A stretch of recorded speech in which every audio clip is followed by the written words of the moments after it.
like Facebook Live. Yeah, we It's are right live now now. prepared. Okay, Yeah, okay. we are live. All right. So yes. So as I was saying, I'm immensely proud and happy and delighted to be able to introduce Ms. Santa Khurai to you. She is Manipur's foremost transgender activist. She's done a lot of activism. She started her own beauty salon with the very first in Manipur, and she has also done a lot of activism in terms of drawing from her own experiences of suffering and discrimination.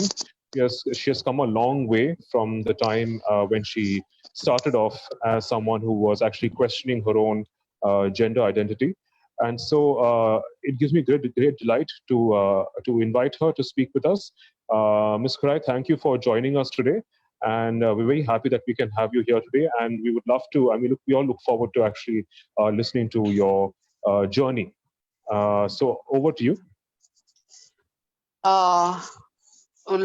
Thanks for inviting me in this safe space, and it's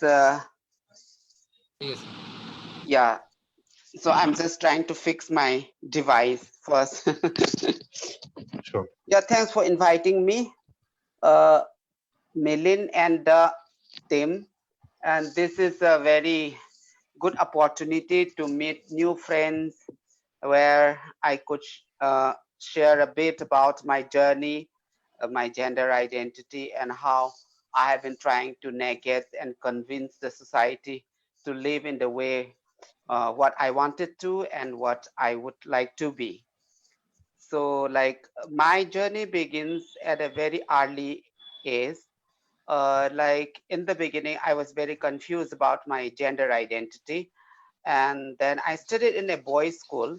It's a Catholic schools, and then I faced a lot of bullets from the boys' classmates. They used to call me homo. Homo is a very derogatory term, which is used to tag to effeminate boys, and I was very effeminate that time. And then I questioned myself, but actually, there were several times where I was also thinking of dropping out schools, because there were times where I was not able to tolerate all those negative reaction and then negative attitudes coming from friends and teachers. But what came to my mind is, on the other hand, my father was also had a conflict with me in the sense, like, with my girlish identity. But he was the kind of person who supported my education.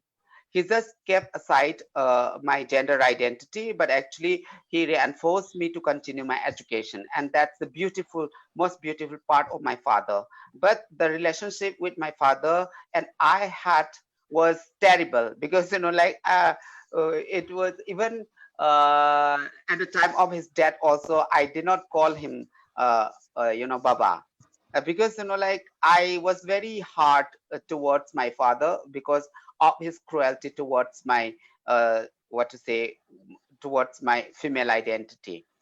So that was how I begin and grew up as a girl in my life. And then there were a lot of times where I wanted to tell my stories. I wanted to share my grief. I wanted to share my difficulties. I wanted to share my confusion to people. But that time it was very early, and then I failed to find a safe space where I could able to share my narratives to people. And I had a lot of girls colleagues, and then they were little close to me rather than boys. I had a lot of girls colleagues in my life. And so in the journey, what I did was, like, whenever I fell down and then whenever I feel dejected, then I just took out a piece of paper and started writing about the event. And then every day I maintained diary, and then that was how recently I was able to collect all those diaries, and then it was converted into a collection of memos, and that was how my first book, The Yellow Sparrow, was born. So that was the thing. And then there was also a time, I still remember, when I was at 8th, 9th standard. uh, this Sun magazine, there was a magazine called Sun. It's a very big what to say, a very big journal, and then there I found the definition of LGBT, and then there in that magazine, in that journal, there was a lot of written about gay, and then I tried to fit myself in gay, but actually I failed to fit in myself because the definition that was given there about gay was not fitted to me. So that time I also started asking question to myself, who am I, and then whether I am really a girl or a boy, because like the confusion led me, that confusion came into my mind because when I looked down I still have that penis, and then that penis, the existence of penis in my body had a conflict with my gender identity, with my female identity that's hidden inside. And then I was also thinking whether I could be corrected if I get married to a girl. That was also question came in my mind, but actually I was not able to do that because that desire was not my desirable. So I continue my journey, and then I started writing articles about my life.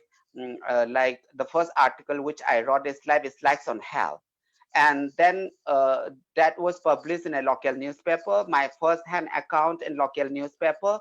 And then there was also an article written about myself in college time. For that article I was rewarded by the head of the English department, and that was how I was trying to I was trying to find myself. I was trying to explore the girl that was hidden inside me. And there were several times where I was called out from home in late night by group of boys who claimed to be, we used to call it naharol, meaning not militant. And then they called me out, and then took me in a very dark lane in front of my house and was beaten me brutally. And then my nails were colored. The nail colors were, trashed by brick. And then they were insisted me to lie down on the ground, and then beaten me up with a long bamboo baton. And then finally they were also insisted me to say like, I'm a boy, I can fuck the girl. So that was a lot of horrible things happens in my life. But actually if somebody asks me to give my testimony or else to narrate my entire story, it's now very difficult to pick up which story should I place at the I place first and tell to the people, because now I feel like I'm totally healed. And then I don't think any severe negative impact could affect me at this stage, because I was severely affected. I was completely down. I was clinically depressed, and then I went through a very long phase of time in my life finding about my true gender identity.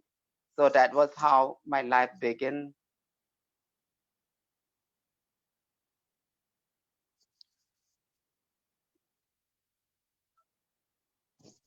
So Ms. Khurai, you're welcome to speak for some more time if you like. If you like to add anything, because we will have a discussion later on. So you're welcome to speak for some more time. Yeah, I would like to say something about the legal development. This is Yes, please do. specifically a message for the country, for the queer culture in the country, because many of the time I and my community from the Northeast felt left out in the process of legal development and the queer development in India, because first, geographically we are isolated and we are less accessible to every opportunity. And then if open opportunity comes to LGBTIQ peoples, then it just ended up in East India, Kolkata, in big cities. So we have less opportunity. And the one more important things which I would like to flag out here is our narratives, our reality is very different, which other people never try to recognize this reality, and always in a position to overshadowed by the majoritarian culture. So, for example, when the Supreme Court Nalcha judgment came out from the Supreme Court of India, all the trans identity across India were mentioned. It was only Nupi Manbi and then Ikubi from Meghalaya and then Twai for Mizoram and then Ola for Kuki community. So we have different local terms used by the queer peoples in the Northeast. So they have failed to mention that. And then in the recent transgender rights bill, they have asked to, the law has again pushed the community who wanted to identify either as a male or female to go for surgery. But in the reality of Northeast, this is a long historical association and the realities of the community that many of the trans men and women, they live either as a man or women without surgery. Okay, so this is something which the law is trying to regulate peoples and pressure peoples to go for surgery, which is again a very a very forceful regulation to the community against the wish of the community, against the socio-cultural economy and the political realities of the community that is associated with the local community. So this thing, I think, like if we wanted to talk about, or else if we wanted to bring up a momentum from the queer unification, then all the realities and the all the realities that exist in the periphery of the country should be recognized and acknowledged. And we should also have a discourse on the diverse identity and culture exist in the across the country, which is not happening at all. Because like for example, I'm an indigenous Meitei Nupi Manbi, but many of the time when this brown scribe write my story, they used to tag me as like Bahujan, or kind of, it's not directly tag me as Dalit, but actually the narratives they're writing down and giving the conclusion, it seems like i I was connected with the Dalit politics, but actually no, this is a blatant lie, and this is completely wrong, because I'm a Meitei indigenous Nupi Manbi. I'm neither a Hindu Dalit nor a Hindu tribal. So, like me, there are other community in the Northeast who have different realities, different socio-cultural paradigm. So, like this is what I think it's important at it is important of the hour to address this issue also. Yeah. Okay. Is there anything else that you'd like to say? Uh, that's one thing. Yeah, one more thing is like when we talks about gender and sexuality, it's like in the Northeast, it's very nobody is conscious about gender and sexuality. The most of the community, they only rely on the occupation and their social position and function, and then Northeast being a region which is a conflict zone and other very disturbed issues, then it's difficult to like bring out to open up a discourse on gender and sexuality.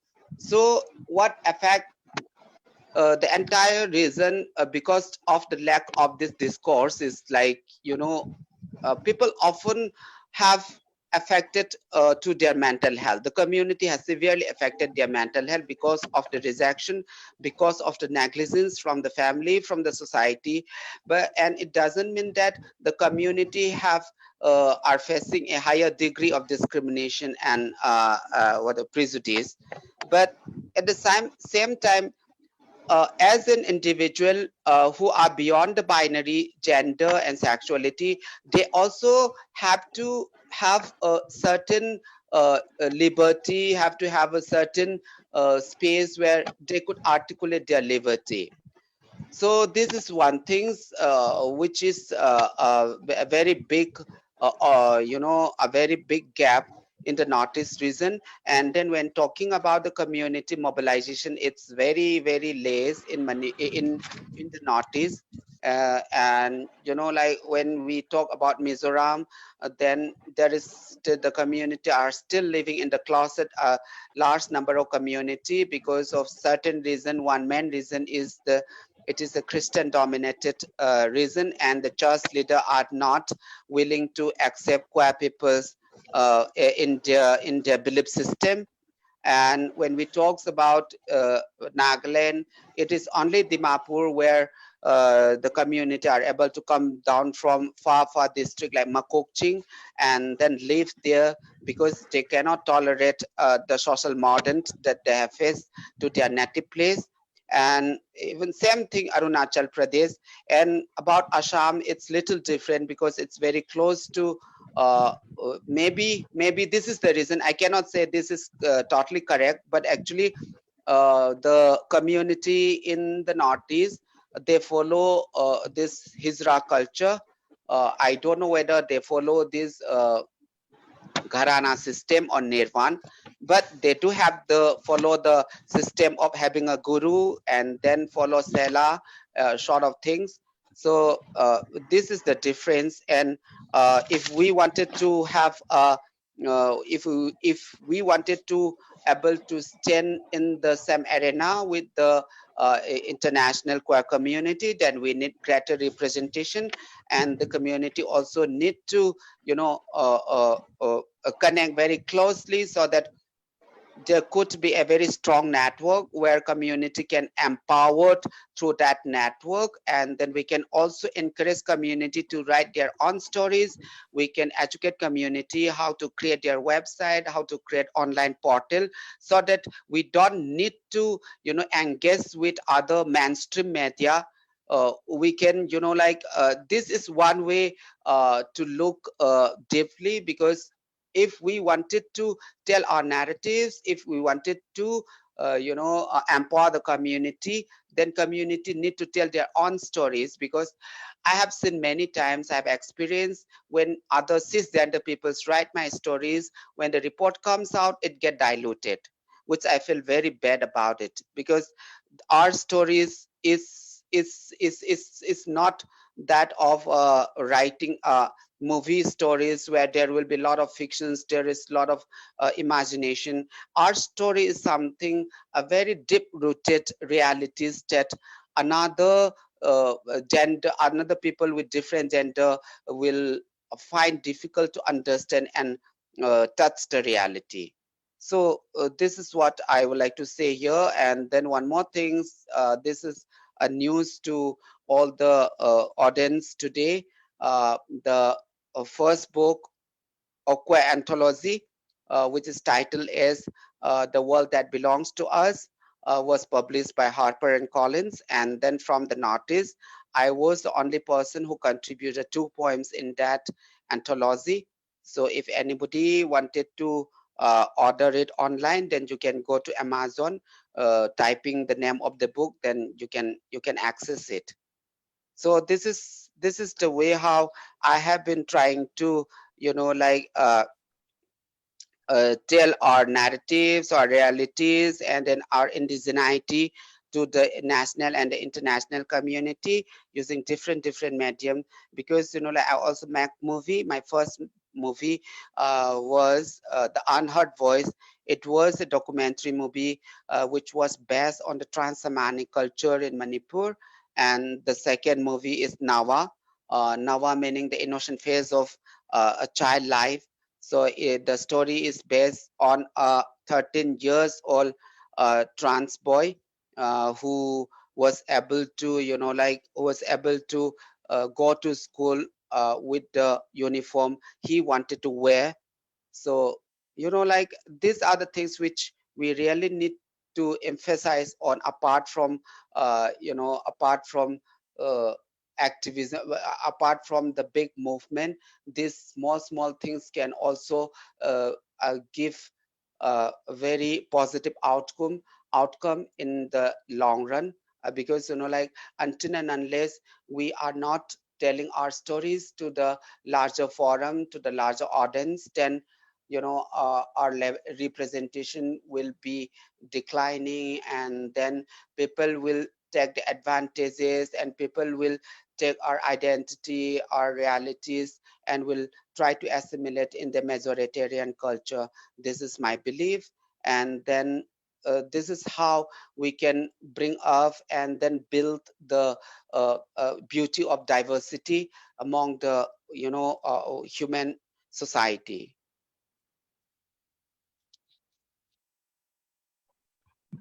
Okay, thank you. Mm, Thank you very much. So I will just maybe start off the discussion mm, by asking a few questions, maybe making a few comments.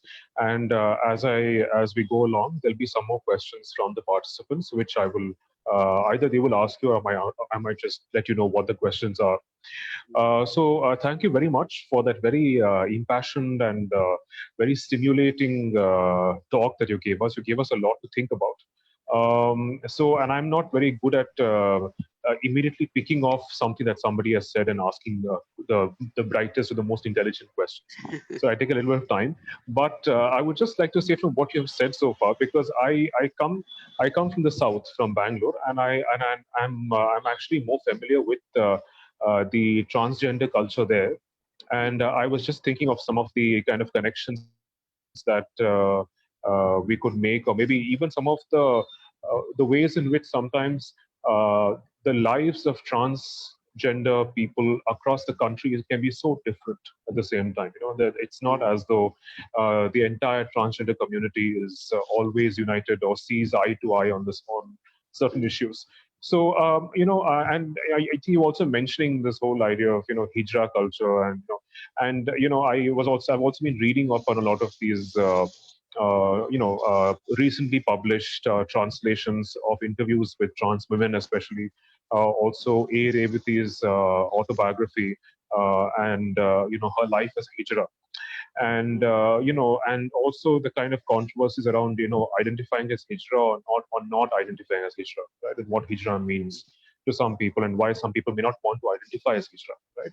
And also the pros and cons of hijra culture. The fact that hijra culture has provided an intimate space to a lot of trans women, but at the same time, it has also been seen as a very exploitative space, a space which has mm, created a lot of exploitation, and a lot of these trans women have actually ended up being neither here nor there. I mean, they were part of a certain guru chela system.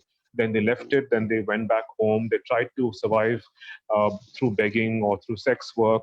But then the families wouldn't accept them back, and they were always being humiliated, and all these things. So I was actually curious to know more about what you think about the context of the Northeast, where how, in what ways do you think the Northeast has been quite different and distinct, and even the different states, different regions of the Northeast have been quite different, maybe in the ways in which they have tried to mobilize transgender populations. What kinds of spaces, safe spaces, what kind of spaces of intimacy and support have been available to trans people in the Northeast, in different regions?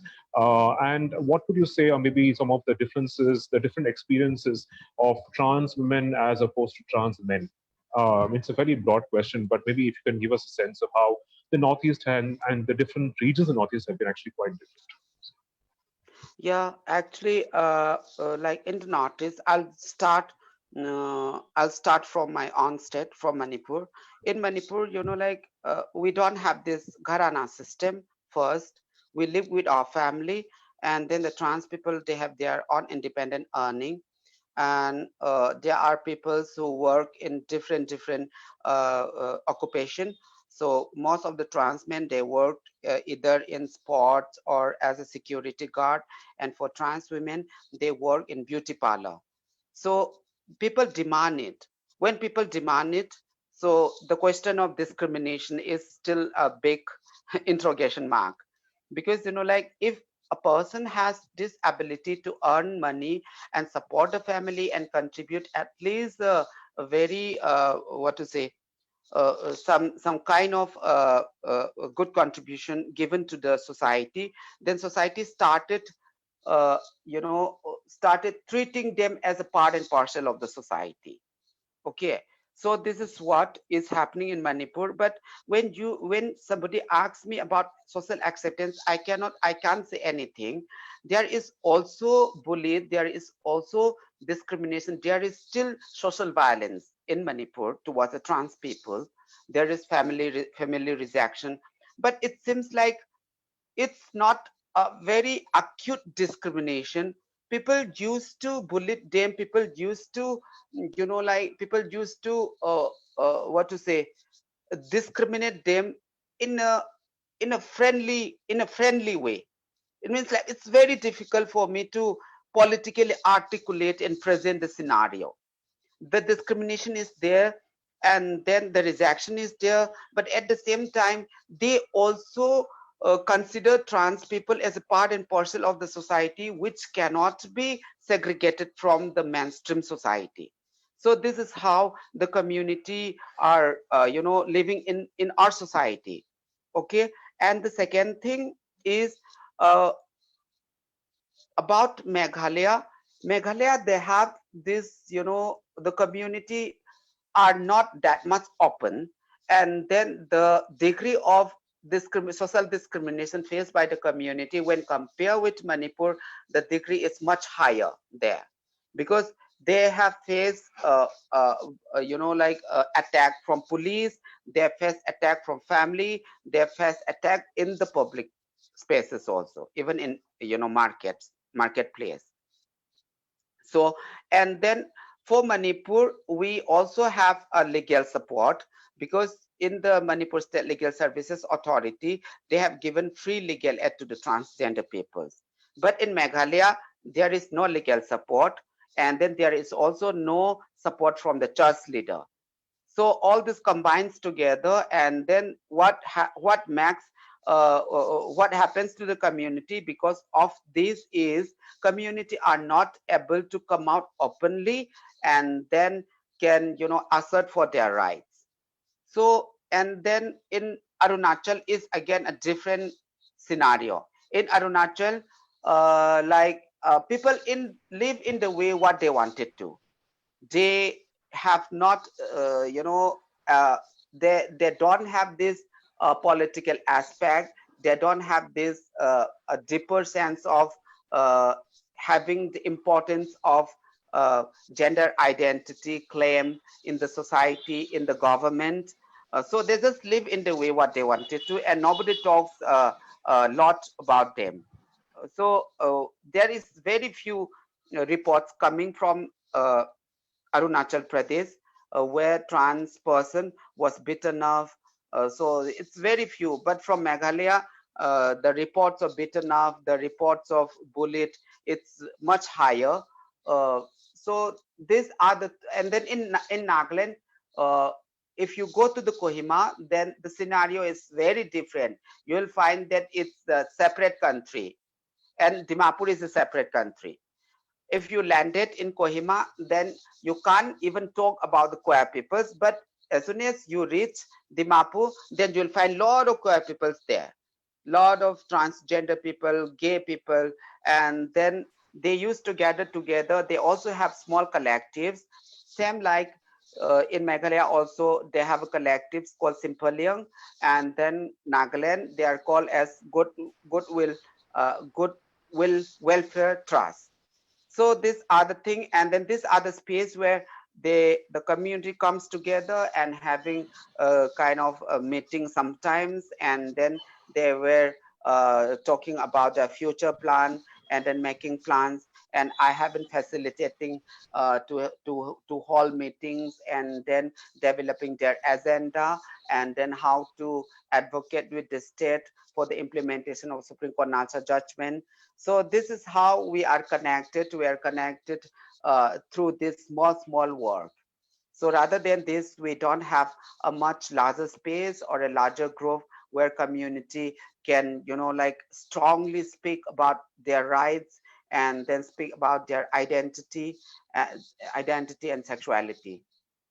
So, and then why we felt to connect very closely, and why we felt to have a larger mobilization, community mobilization. One main reason which I found in from my experience is like we have very limited resources, we have language problem, and then geographically we find so much difficult in travel from state to state.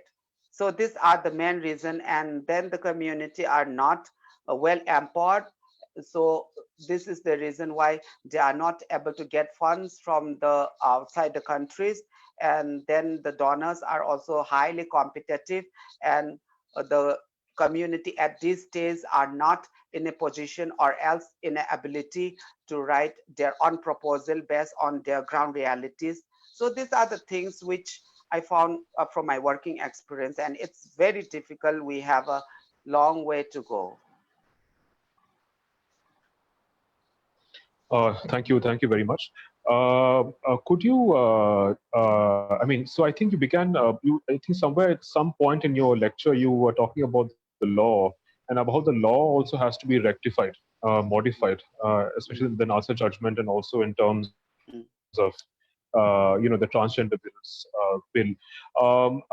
Do you believe that the law has the capacity to be able to absorb all these different identities and be, I mean, do you think that it's capable of giving an equitable judicious representation to the diversity of the different kind of transgender populations in the country? And do you think that in this diversity, do you also feel like there has to be a great deal of specificity also? I mean, sometimes what happens is that the specificity of certain communities may also get lost.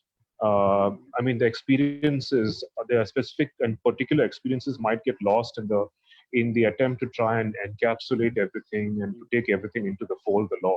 So how mm, do you negotiate that problem between specificity and diversity and a larger pan-Indian transgender activism? mm. Yeah, the law can do. The law has this ability to recognize, and then they have this ability to form a very specific law for the diverse trans community across the country, because it comes from the center, and the center has should have this capacity to look upon all the diverse community that exists across the country. Okay, number one, because like our realities is different. When the law is when the law become an act, then there will be a policy, and that policy will be reflected on the preambles that's written in the act. So all the act that's written in that, if that is not related with our realities, then there is a big mistake. There is a big mistake. For example, uh, if you have this, there is a training opportunity and there is a demand. There should be a If there is a training opportunity, then there should be a demand, and the opportunity should be matched with the community's demand. So the act is the provision. Okay, the act is the provision, but the community's demand is different. The community's demand will be based on the socio-cultural realities associated with the community. Okay, so like for example, in the transgender rights bill, they have talked about they've talked about rehabilitation center. Okay, what is this rehabilitation center? Why do we need to go to rehabilitation center? Because in the notice, when we talk about rehabilitation center, the definition of rehabilitation center is very, very limited and very, what to say, very obnoxious. If somebody is mentally distorted, or if somebody is a substance user, and these peoples are sending to rehabilitation center for cure, but actually we are normal, and then we still have our living with our family and with the society. Then why do we need to go to rehabilitation center? The rehabilitation center may be required to the other community in other part of the country, but actually in the northeast, the community definitely completely don't require this rehabilitation center. Okay, and then the uh, you know the provision of going for SRS if a person wanted to identify either as male or female. This is very, very, is this is a very oppressive and regressive law to the community in the Northeast, because this SRS, sex reassignment surgery, the concept of sex reassignment surgery came in the Northeast very late. Even now also, almost all the community are not fully aware of the procedure of SRS and where to go to get SRS, to which doctor should consult, which medicine should be taken. So these are not aware. So like SRS is not an easy thing. It's a very long process, and it is a life-saving process. Even though it's a life-saving process, it also depends upon the individual choice. So the law is fixing to the gender binary if the person wanted to identify either male or female. But in the Northeast, there are a lot of people who live either as male or female in their day-to-day life without surgery. So this is where all these controversies comes in the act. So if the center wanted to recognize all the diverse trans community in the country, then they should come up with a law based on an in-depth research and study. Okay, because like individuals should be given the opportunity, or else should be given the the choice to self-determination. This is my body. My body is connected with my immediate environment. How can this act comes immediately and trying to segregate my immediate environment from my body and gender identity? So this is something very oppressive, and they fail to recognize the diversity in the diverse trans identity in the country. So these are the main concern, and there are also a lot of things which they do not talk about, like reservation about transgender peoples. If they wanted to empower the community, then they should give a vertical reservation for the community. Why did they give a horizontal reservation to the community? Because we have a lot of sisters, we have a lot of brothers who are wondering for opportunity, and Northeast being a neglected region. Let's not talk about trans people only. Let's talk about the entire Northeast.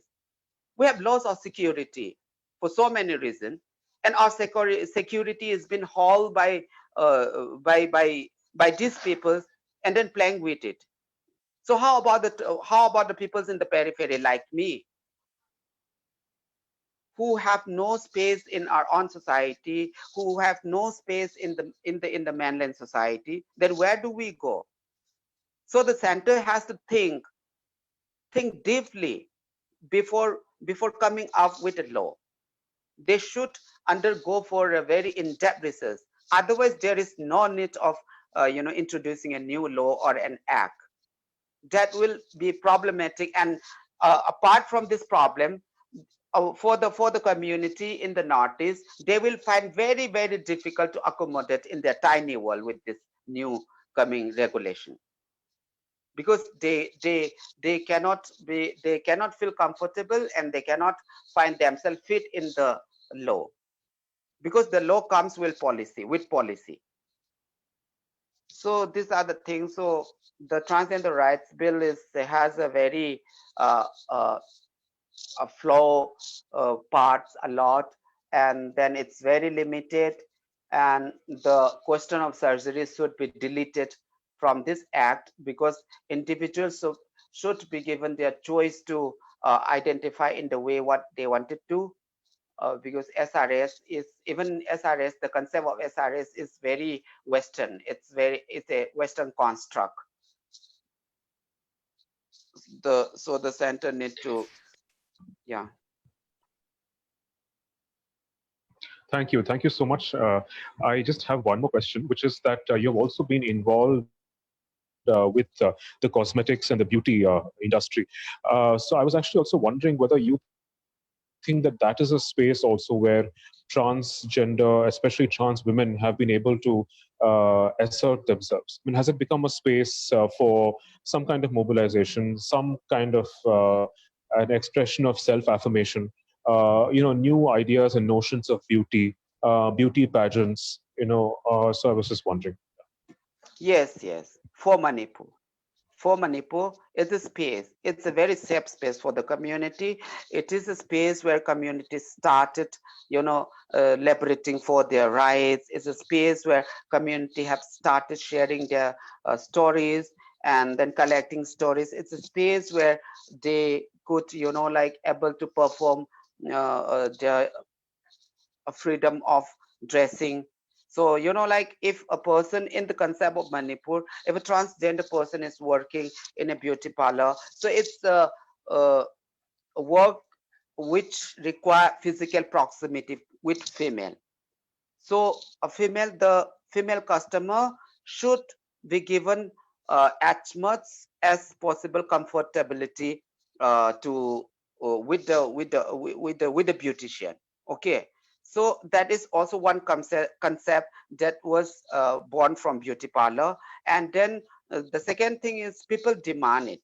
People demand transgender beauty parlor, transgender beautician. So like this is how everything came into everything come into a set. And then before this also I had introduced one dance group. It was called Seven Sister. Okay, and then beauty parlor and Seven Sister came parallel. So that was also given a very big chances in the trans politics and then trans evolution in Manipur, because like that was a dance group performed by seven trans women, Nupi Manbi. Okay, and then their dance was also started very demanded by the peoples. And then people had stopped questioning about why these people are wearing girly dress, why these people having female gesture, all these things. Gradually it stopped, because like people have started considering the fact that they cannot be converted and bring back to the normal life. This concept was there before the dance group and then beauty parlor. So this is how the gradual the gradual changes take places in the trans evolution in Manipur.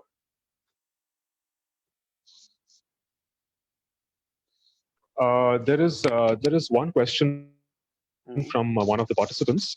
The question is asking you what you think is the difference between gender and sex. Is there a difference between gender and sex for you?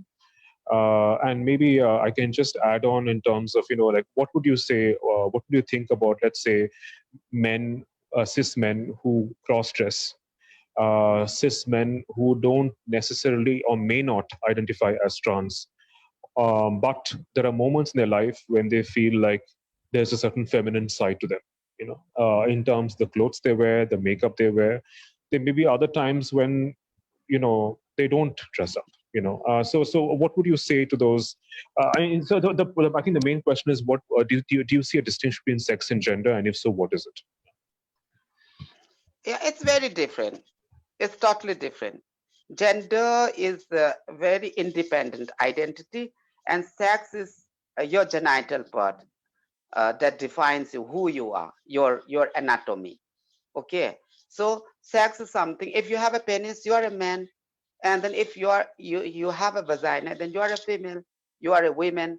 But actually gender is not in what is between your two legs. It's all about how you wanted to identify, what you feel, how you wanted to express your gender identity in the societal medium.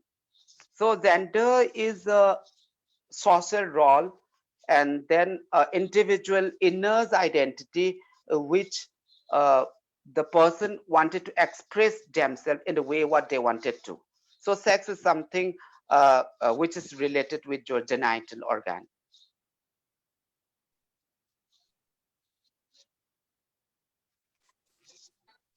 Yeah, thank you. Now there are other questions from the participants. If I think some people have their arms raised. Um, so yes, should we start with Ria? I think Ria has a question. Ria, are you there?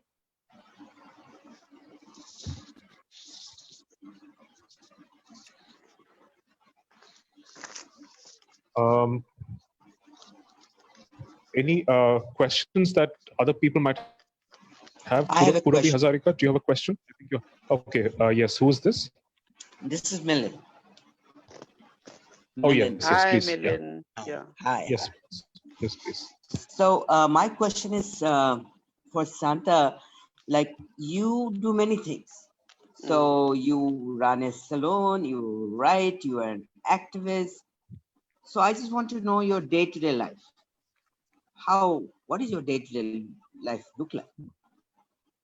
My day-to-day life is it's like other people. I have my husband. I have one adopted son.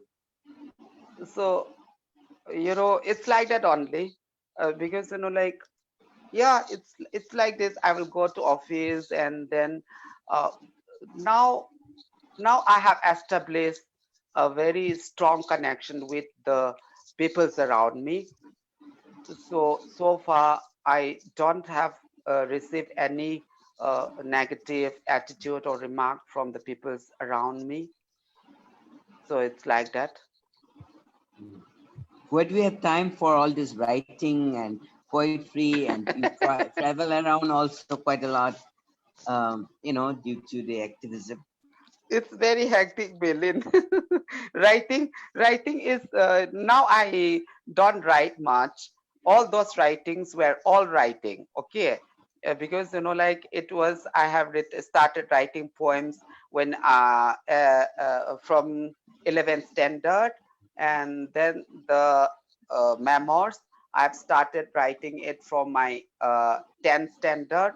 So these are all collection, and I maintain it in Almira. And then it, like there was a time where I wanted to start using all my writings, and I just took out all those things and then revise it and then make it more articulate. And that was how it's happening. And then now if I wanted to write things, then when I came back from office, I asked my son or my husband to cook food. In the meantime, I write the things which I wanted to. So this is how I'm trying to manage time with my family, with my travel, with my writings, with my activism. And when you say your office, do you mean your salon or you have some other office? Pardon?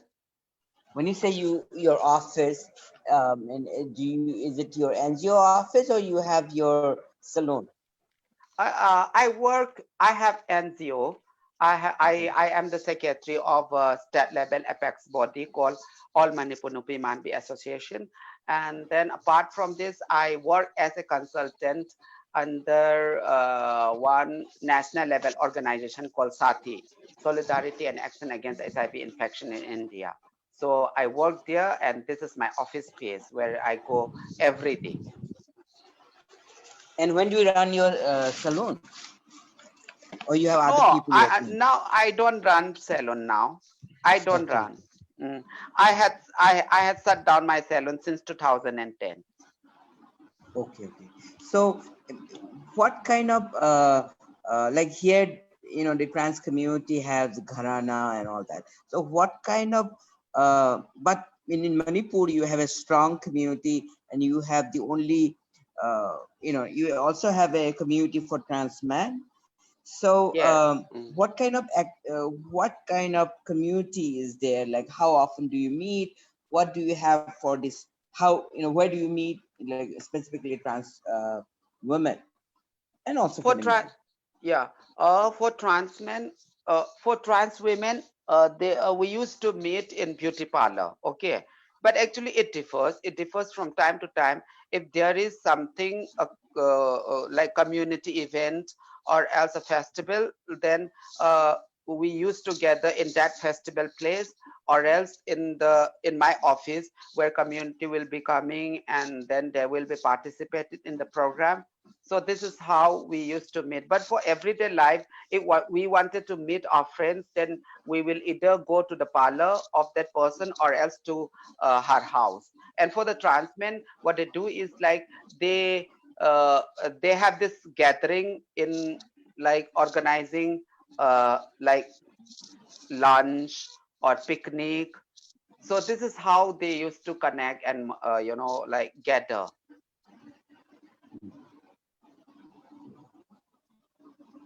Thank you. Okay, there are a couple of other questions from the participants. One is whether you have any message that you would like to convey for the future. I mean, do you have any questions or do you have any future concerns about the future? I'm assuming it's the future of the transgender community. I specifically don't want to talk about the trans people only because I'm a person who believe in gender and sexuality inclusivity. So I do have a dream for future. My dream is like I wanted to buy a small lane in a at a foothill in Manipur, and then building small cottages and inviting the queer people across the world so that they can come down to Manipur and then witness the beauty of Manipur, and then like having good times with their partner in that cottage, because like we have found a lot of reports on kills, violence from different parts of the globe. So like when compared with all these countries, Manipur is a quite tolerant place. So I think it's a best place where peoples from the very transphobic and homophobic countries come down to Manipur and have a good time here. So this is my dream. Uh, yeah. Okay, and then there is another question, which is that do you think this is from Prayashi Goswami, which is that do you think that sex change surgery is a violation of the body and shows dismissal for the anatomy that one is born with? No, definitely no. If a person wanted to go for SRS, then he or she can. If the person doesn't want to go, then it totally depends upon the individual choice. But if a law comes out, if a law comes up with a regulation to go for SRS, just to give the permission to identify either male or female, then that's a very very big violation of individual rights. So this is what my concept about SRS, because like it's totally depend upon individual choice. We cannot force people. So I cannot say this is a body violence, because like I did my SRS because I felt the need of doing SRS, because it's the my body, it's the demand of my body and my gender identity. But actually if somebody asks come me and then asks me to go for SRS against my wish, then it's a very very big violation. Then there's another question from the participant, which from Ria, which is she's asking, she would like to know more about the NGO that you're running, and whether somebody who is not from Manipur can be part of the NGO. Amana is a state level apex body. We work in 6 district of Manipur. All Manipur Nupi Manbi Association. All Manipur is there. Nupi Manbi meaning trans women. But actually, our work is not limited to trans women only. We also work for other peoples who are identified beyond the binary gender. And then yes, definitely, you peoples can peoples from outside the state cannot be a member, but actually they can be a supporter or else can be an ally of our organization, because like we are trying to expand our network to the northeast. This is the reason why we have we had helped the community from the Meghalaya and the Nagaland and helping them to form their collectives and CBO. Yeah. Then there is another question about, I think it's just a short question, which is who are transsexuals from Kashmir? Yeah. Who are Okay. transsexuals? Transsexual are the peoples who were born uh, in a male body or a female body, but actually they have this deeper sense of, uh, like deeper sense of identifying, no, deeper sense of changing their body. Like it's very difficult. So for example, I was born in a male body, but actually I wanted to change my body through medical transition or whatever it is. So the sense, the sense of changing the body and the gender identity of an individual. If an individual have that sense, then they are called transsexual. So transsexual is not limited to the people who undergo for surgery. So it also includes the sense of the individual to wanted to change their body. So is there a difference that you're drawing between transgender and transsexual, or are they both the same? It's different. Transgender is a political identity, okay, but Okay. transsexual is, it has to do with your body ecology, okay, because transgender has nothing to do with SRS or whatever body change or whatever it is. It's totally independent identity of individual for their gender identity and gender expression, okay. And then when we talk about transsexual, it has connected with the sense of identifying to the opposite gender, and then also wanted to change their body, wanted to change their body in order to achieve their desire. Okay. Do you think that transgender people can have a greater sense of political assertion and visibility, social visibility, if they identify as transgender or as some other gender, as in outside the sexual binary? Do you think that is more politically and socially efficacious? I mean, instead of saying I identify as male or as female, if there are people who do not identify as either, do you think that that actually guarantees them a greater deal of political visibility and specificity? Yes, yes, because identity politics, if you wanted to go for identity politics, if you wanted to establish a very strong identity, political stance, then one should have to establish a very unique and a separate identity. So like, if a trans person fit in female, meaning like the person will be definitely included in the female gender. And then if a trans man identified as male, he will be definitely fit in the male category. So the transgender is independent identity. For this independent identity, it needs a very strong establishment of their own identity politics. And Santa, is it? I also wanted to, yes, yes, please go ahead. I wanted to know, is it Was it? Yes. safe to say that transsexuality is a small part of transgender?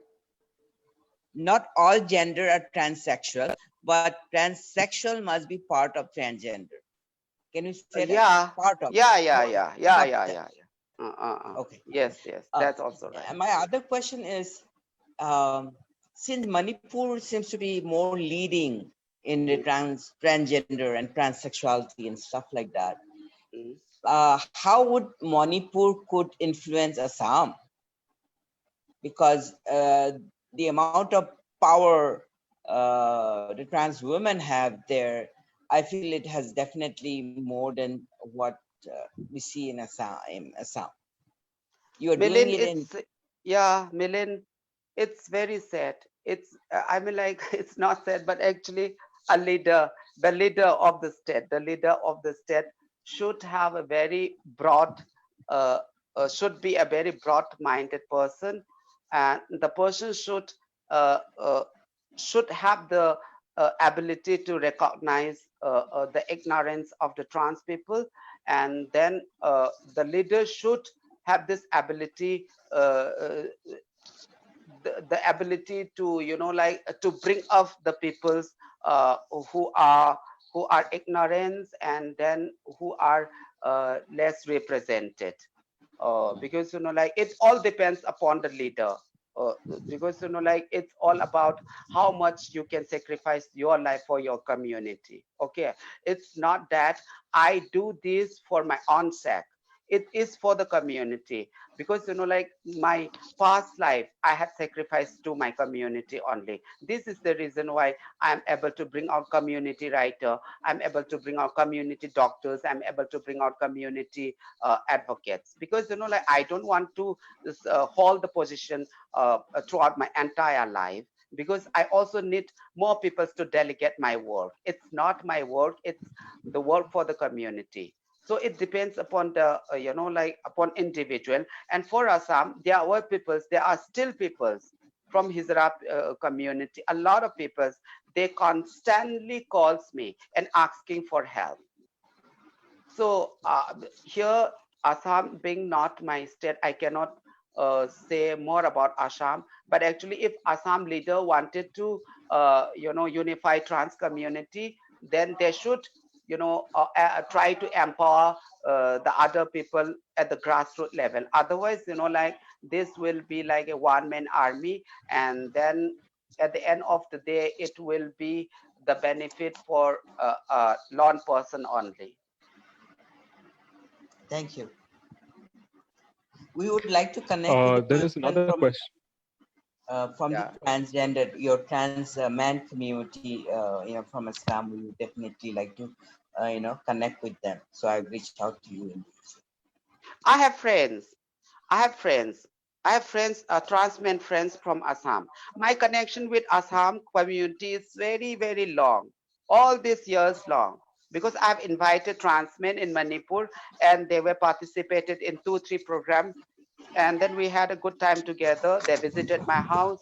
So like, and my ways of working is very different. I don't I don't follow formality. I don't follow formality. I always treat my community as a member of my own family. So this makes somebody is talking, so it's very noisy. So this make more easy to like connect with the community.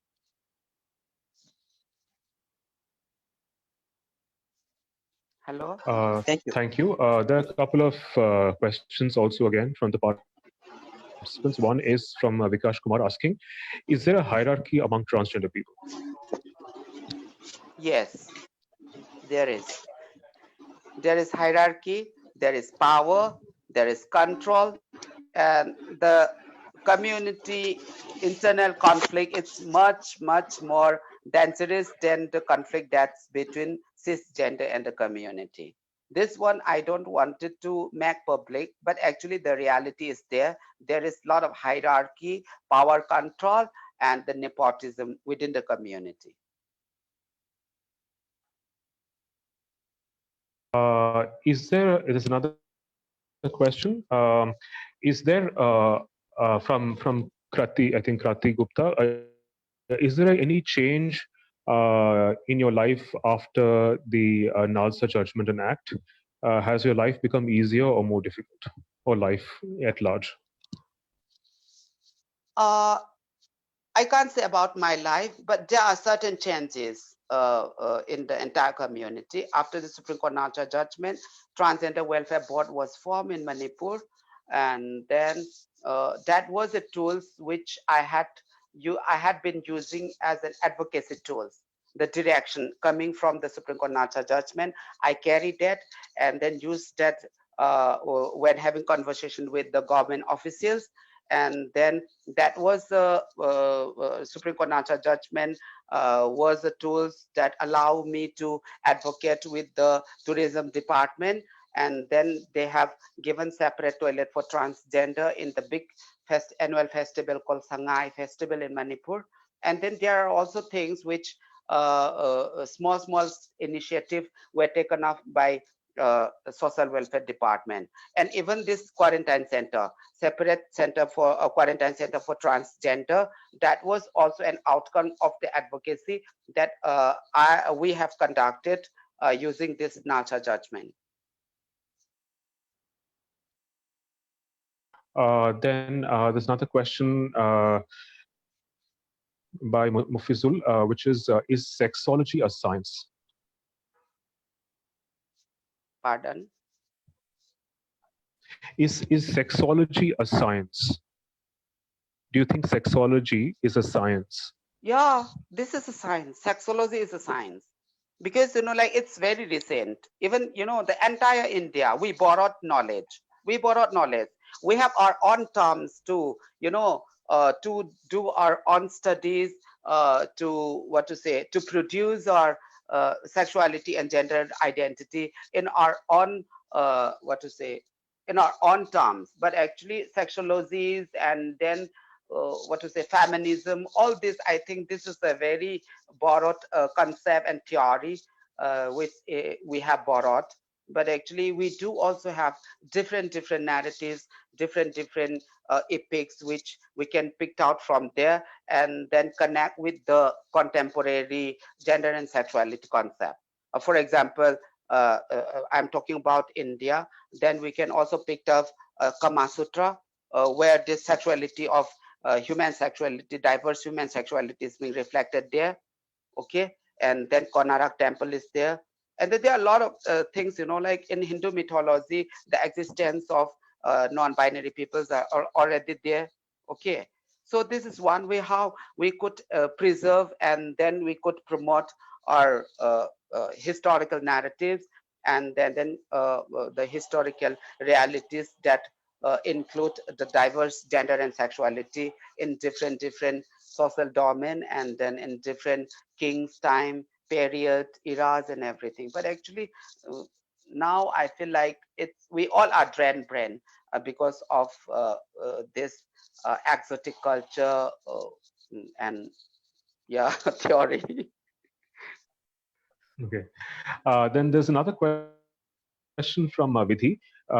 She asks, is there anything we can do to sensitize society towards transgender individuals other than raising awareness via social media?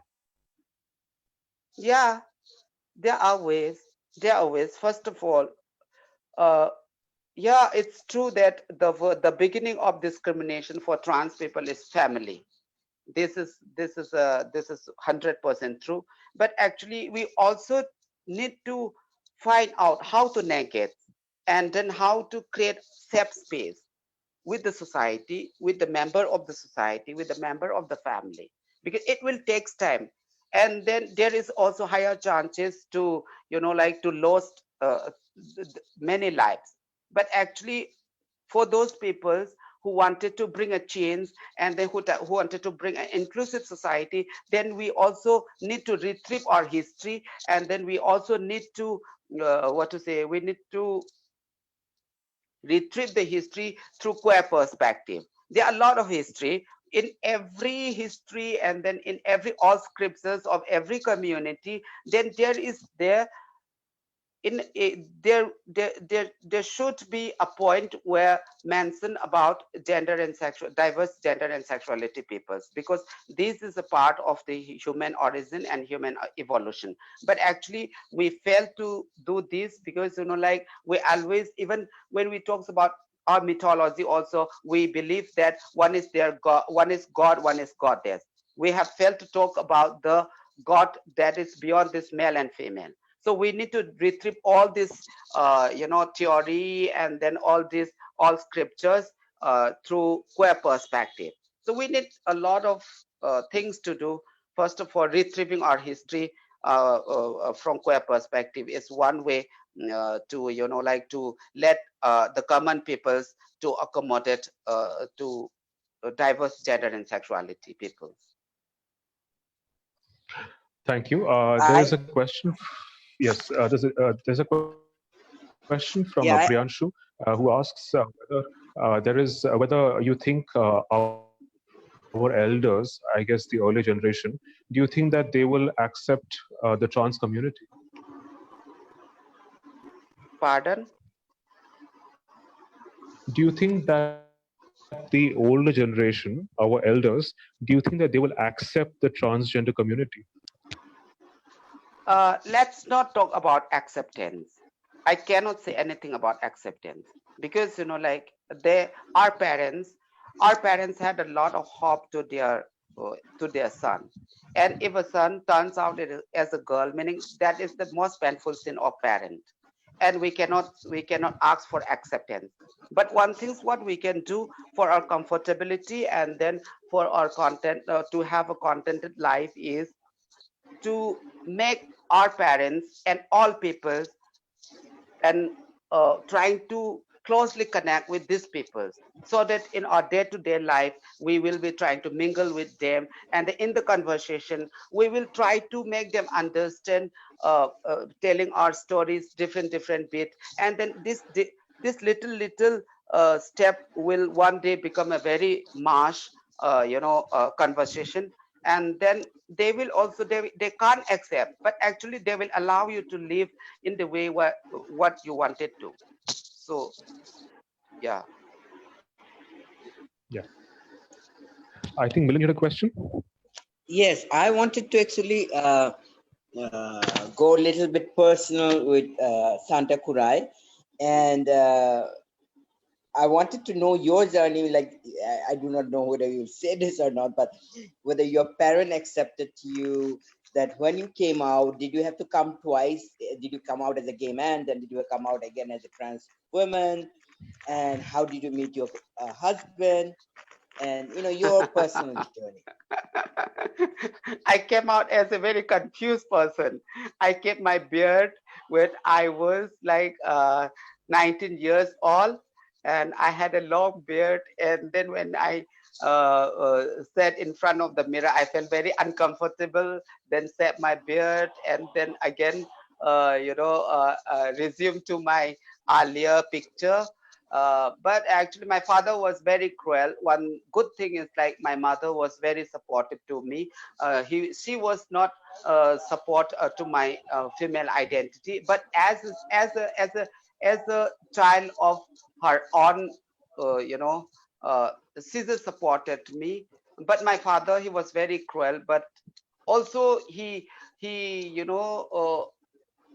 supported my education. So these are the whole thing. And then how I met my husband, uh, I there was a hotel in Dimapur where I used to stay regularly for my work. And then he was working as a hotel boy there. He's from Assam. And then I stayed there, and he was the boy in the hotel who looked after me. And then we started establishing our relationship, and then finally we get very close. And then uh, he took me to his hometown Lakhimpur, and then did nikah, and then we came back Manipur. So yeah. So you are married to an Assamese.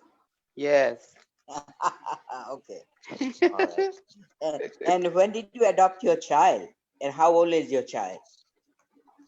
He's now 23. Actually, he's an orphan. But earlier, when her mother was alive, then I used to give foster care to her. He is my sister's son. Okay. And then after his mother passed away, then I shifted to his place, and then living together. So that is my adoption story.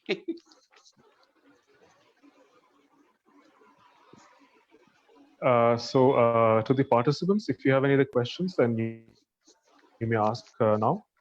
Any further questions?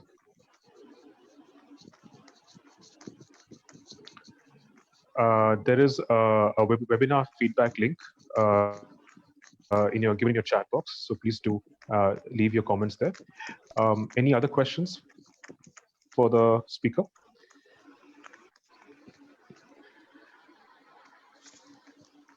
Okay. Um, all right. So One if there are no question. other further questions, Before you.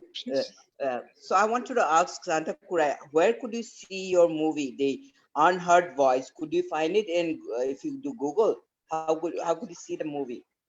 I have this. I have the mother copy. There is a problem between the videographer and me. So after screening, after two international screening, I blocked this. But if you wanted to see it, I can share it to you personally. Okay. Oh, thank you. That was my last question, Kiran. Um, yeah, I think there is one more question from Vikash, Mm. which is that what are the means and what's the method you use to organize trans people?